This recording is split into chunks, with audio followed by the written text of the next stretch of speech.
Selamat pagi Bapak Ibu Saudara semua yang dikasihi Tuhan. Kita belajar, saya eh, membaca perikop yang sangat bagus, yang menginspirasi. Saya kembali berkali-kali membaca, tetapi eh,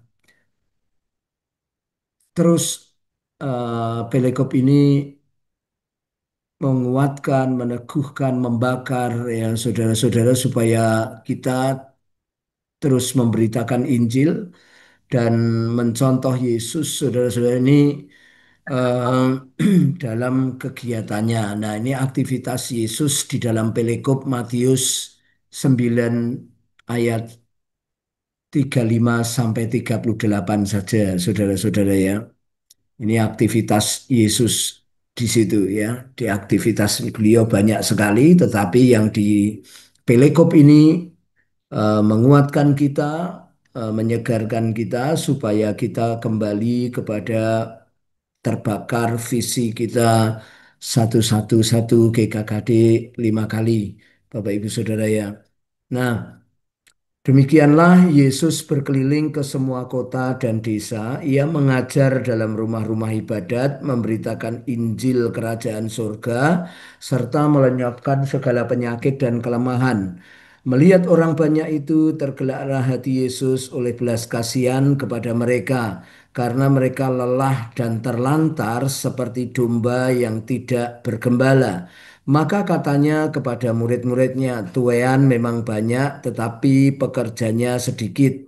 Karena itu mintalah kepada Tuan yang mempunyai tuaian, supaya ia mengirimkan pekerja-pekerja untuk tuaian itu. Ini pelekop yang saya baca, saya renungkan, saya bagikan kepada Bapak Ibu Saudara. Dari bacaan kita ini kita bisa menemukan aktivitas Yesus, saudara-saudara, yang bisa kita runtut ya saudara-saudara. Yang pertama adalah Yesus berkeliling ke semua kota dan desa. Jadi Yesus sengaja memberikan waktu, Yesus sengaja merancangkan, Yesus sengaja saudara-saudara ngeplan hidupnya untuk dia berkeliling ke semua kota dan desa ya. Maka itu Bapak Ibu Saudara saya sangat bergairah sekali teman-teman mahasiswa di Bubaan, eh, mereka mau pergi ke desa dan mereka bukan hanya ke Ampel, mungkin mereka akan juga live in di Donorojo atau di kota mana mereka akan eh, berkeliling ya, seperti apa yang Yesus lakukan dan kita harus dukung mereka bukan hanya doa tapi juga dana tapi juga daya ya saudara-saudara. Tentu mereka akan lebih kepada misi yang lebih maju yaitu ngeplan dulu ya, memetakan dulu ya, baik itu secara holistik maupun secara rohani. Mereka akan petakan, mereka akan jalankan sehingga mereka bergairah di dalam visi yang Tuhan tanamkan ya saudara. Yang kedua, saudara-saudara, dalam Yesus pergi ke desa-desa dan kota-kota, apa yang Yesus lakukan? Yesus mengajar, ya. Firman Tuhan mengatakan, ia mengajar dalam rumah-rumah ibadat, ya, sudah. Ia mengajar dalam rumah-rumah ibadat. Kita juga belajar bahwa menggembalakan salah satu tugasnya proskuneo itu adalah mengajar. Bosko itu adalah mengajar, kata gembala atau menggembalakan. Ya, sudah jadi memang kita harus mengajar ya hal-hal yang mungkin bisa juga bukan hanya mengajar hal-hal yang eh, rohani, tapi juga mungkin bisa jadi penyuluhan di desa itu ya, desa itu misalkan dia pengen cepat kaya. Nah, bagaimana teman-teman mahasiswa didukung untuk bisa mengajar, memberikan penyuluhan kepada desa yang berguna itu, saudara-saudara ya. Yang ketiga adalah Yesus intinya adalah memberitakan Injil. Nah, Bapak Ibu Saudara, inti misi adalah berita Injil itu sendiri. Sementara misi adalah pendekatan untuk memberitakan Injil, Bapak Ibu Saudara ya.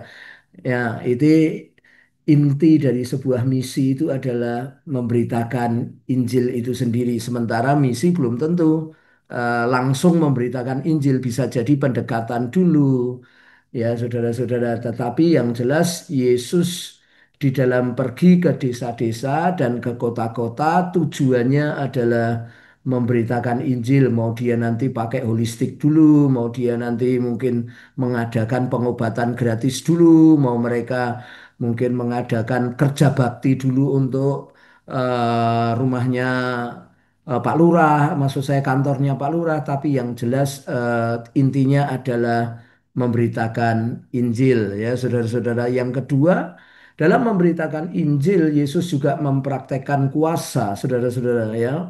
Yang Alkitab mengatakan melenyapkan segala penyakit dan kelemahan. Nah, penyakit dan kelemahan ini bukan hanya juga sekedar apa namanya secara rohani tapi juga secara jiwa nih, secara tubuh nih, saudara-saudara ya.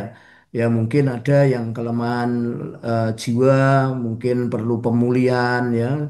Keluarganya baru ditinggal oleh anggotanya, salah satu anggotanya dan sangat sedih jiwanya. Perlu juga kita melenyapkan itu dan mendoakan ya penyakit mereka dan kelemahan mereka ya mengajar bagaimana supaya keluar dari hutang itu juga merupakan melenyapkan kelemahan ya saudara-saudara. Jadi bukan hanya mendoakan yang sakit supaya mereka sembuh, tapi kelemahan-kelemahan yang lain juga harus disentuh ya saudara-saudara. Yesus menyentuh di sana. Yesus digerakkan oleh belas kasihan. Nah, semua kegiatan itu kalau tidak ada kasih maka seperti tong, saudara-saudaraku. Jadi yang paling penting dalam kita melayani adalah kasih, saudara-saudara.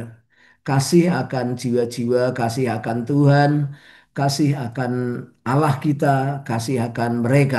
Saudara-saudara, itu motif kita yang harus kita bawa, bukan show, bukan juga apa namanya em, memperlihatkan keunggulan, bukan, tetapi betul-betul kasih Tuhan itu harus memenuhi hati kita. Jika belum ada, kita harus minta kepada Allah kita untuk memberikan kasih kepada kita, supaya kita bisa mengasihi mereka. Karena kegiatan-kegiatan di atas, saudara-saudara, ya percuma karena kasihlah yang membuat eh, semua itu menjadi kekal ya. Kasihlah yang mendorong kita bisa melayani lebih kekal walaupun waktu, walaupun eh, apa namanya keberadaan kita terbatas, tetapi kasih itu tidak terbatas.